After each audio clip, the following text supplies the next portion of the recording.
پیار کا پہلا شہر۔ 8 مسافروں کے چھوٹے سے ڈبے میں پاسکل اور سنان کے علاوہ صرف 3 راہبائیں سوار تھیں جو ہاتھوں میں تسبیحیں تھامے آنکھیں بند کیے عبادت میں مگن تھیں۔ سفر کے دوران سارا عرصہ پاسکل خاموش بیٹھی کھڑکی سے باہر تکتی رہی۔ یوں لگتا تھا جیسے اسے ڈبے میں سوار دوسرے مسافروں اور سنان کی موجودگی کا احساس تک نہیں اور وہ اکیلی خلا میں سفر کر رہی ہے۔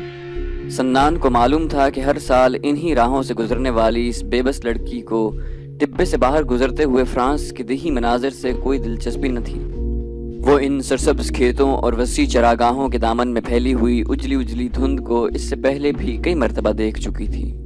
یہ گھنے جنگل اور چمکیلی ندیاں اس کے لیے اجنبی نہ تھے۔ اس کی نیلی آنکھیں جنہیں دیکھ کر سنان کو ایران کا نیلا آسمان یاد آ گیا تھا، کسی اور جہان میں تھیں۔ سنان اس کے حسن میں حزن و ملال کے روگ کو جان گیا تھا۔ اسے اب احساس ہوا کہ وہ اتنی خوبصورت ہوتے ہوئے بھی پیرس کی پرفسو شامیں دریائے سین کے کناروں پر اکیلی کیوں گزار دیتی ہے۔ سیاحت اور جہاں گردی اس کے لیے دیوانے کا خواب تھی۔ وہ اپاہج تھی۔ وہ سٹیمر پر اس آرام کرسی سے اٹھنے میں جھجک کیوں رہی تھی؟ خالق اپنے تخلیقی عمل میں نہیں چوکا تھا، بلکہ انسانی ساختہ ایک لوہے کے ڈھیر نے مکمل تخلیق کا حسن داغدار کر دیا تھا۔ پچھلے 6 ماہ کی جہاں گردی کے دوران میں سنان کو کسی ملک میں بھی کسی ایسی لڑکی سے ملنے کا اتفاق نہ ہوا تھا جسے ایک مرتبہ پھر ملنے کی ہوک اس کے دل میں اتنی شدت سے اٹھی ہو۔ وہ اس لڑکی کو دوبارہ ملنا چاہتا تھا۔ وہ کسی قیمت پر بھی گاڑی کے اس سفر کے اختتام پر رفاقت کا شکریہ، خدا حافظ جیسے کھوکھلے الفاظ ادا کر کے اس سے ہمیشہ کے لیے جدا نہیں ہونا چاہتا تھا۔ سنان چاہتا تھا کہ پاسکل کی اداس نیلی آنکھیں پھر سے مسکرانے لگیں۔ اس نے کھڑکی کا شیشہ بجا کر اسے اپنی طرف متوجہ کرنے کی کوشش کی۔ پاسکل؟ اس کی نیل گوں آنکھیں کانچ کی گولیوں کی طرح بے جان تھی، یوں لگتا تھا جیسے کوئی بھیانک خواب دیکھ رہی ہوں۔ سنان نے مسکراتے ہوئے پیشکش کی کہ تم اگر پسند کرو تو پیرس پہنچنے پر میں تمہیں تمہارے گھر تک چھوڑ آؤں گا۔ پاسکل بولی اس کی ضرورت نہیں ہے۔ سنان نے کہا لیکن مجھے خوشی ہوگی۔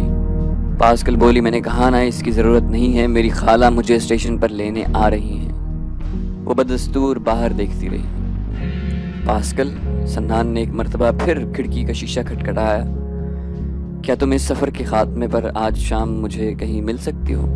اس نے ایک دم پلٹ کر سنان کی جانب یوں دیکھا جیسے اس نے کوئی انہونی بات کر دی ہو۔ وہ کس لیے؟ سنان نے کہا میں چاہتا ہوں کہ تم شام کو دریائے سین کے کنارے اب اکیلی نہ گھومو، میں تمہارا ساتھ دینا چاہتا ہوں۔ پاسکل نے ہنسنا شروع کر دیا مگر اس کی ہنسی سنان کو بے حد ڈراؤنی لگی۔ وہ کہنے لگی کہ میں جانتی ہوں کہ میرا چہرہ بے حد دلکش ہے، مگر اس کا کیا کیا جائے کہ اس چہرے کا حسن کسی نیم تاریک قہوہ خانے کے کونے میں پڑی ہوئی کرسی پر صرف بیٹھے رہنے کی حد تک محدود ہے۔ اٹھ کر چلنے کی تکلیف دہ کوشش اسی دلکش چہرے کو انتہائی بدصورت بنا دیتی ہے، اور انسان ساری زندگی ایک کونے میں بیٹھے تو گزار نہیں سکتا۔ سنان نے جذباتی ہو کر کہا کہ ان باتوں کا زندگی کے حقائق سے دور کا بھی تعلق نہیں۔ پاسکل بولی تم مجھے زندگی کے حقائق کے بارے میں بتا رہے ہو؟ اس کے لہجے میں دکھ تھا۔ جس طرح ایک ہی زمین پر جب ایک لکیر سرحد کی صورت میں کھنچ جاتی ہے تو اس طرح وجود میں آنے والے 2 ملکوں کے لیے سچائی کے پیمانے بھی ایک دوسرے سے بالکل الٹ ہو جاتے ہیں، اسی طرح زندگی کے حقائق بھی ہر انسان کے لیے مختلف ہوتے ہیں۔ تمہارے جیسے سیاح کے لیے زندگی کے حقائق ہیں کہ اجنبی دیشوں کی پکار پر گھر سے نکل کھڑے ہونا، سنہری وادیوں کے خواب جو بعد میں حقیقت کا روپ دھار لیتے ہیں، اور ایک لاؤبالی اور ہنگامہ خیز زندگی۔ اور میرے جیسی اپاہج اور لاچار لڑکی کے لیے آرام دہ کرسیوں اور صوفوں پر بیٹھ کر فیشن کے رسالے پڑھنا، کتابوں کی ورق گردانی کرنا، پہروں اپنے کمرے کی کھڑکی میں بیٹھے باہر تکتے رہنا، لوگوں کے جذبات کو اپنے دل کی چھلنی میں چھان کر یہ دیکھنا کہ رحم کے جذبات کے علاوہ کوئی چھوٹا موٹا ذرہ شاید محبت کا بھی ہو، اور پھر نرم بستر پر ڈیڈی یا خالہ کے تھپکنے سے ایسے سو جانا جیسے میں 20-22 برس کی نوجوان لڑکی نہیں بلکہ ایسی چھوٹی سی بچی ہوں جو غبارہ گم ہو جانے پر بے حد غمگین ہو اور سو نہ سکتی ہو۔ سنان نے کہا کہ ان بے رحم حقائق کو اگر نظر انداز کر کے ایک خوشگوار زندگی گزارنے کی کوشش کر لی جائے تو کیا حرج ہے؟ پاسکل نے سر جھٹک کر کہا کہ تمہارا کیا خیال ہے کہ میں نے کوشش نہیں کی؟ پہلے میرے جاننے والے لڑکے لڑکیاں میری تیمارداری کرنے آتے رہے،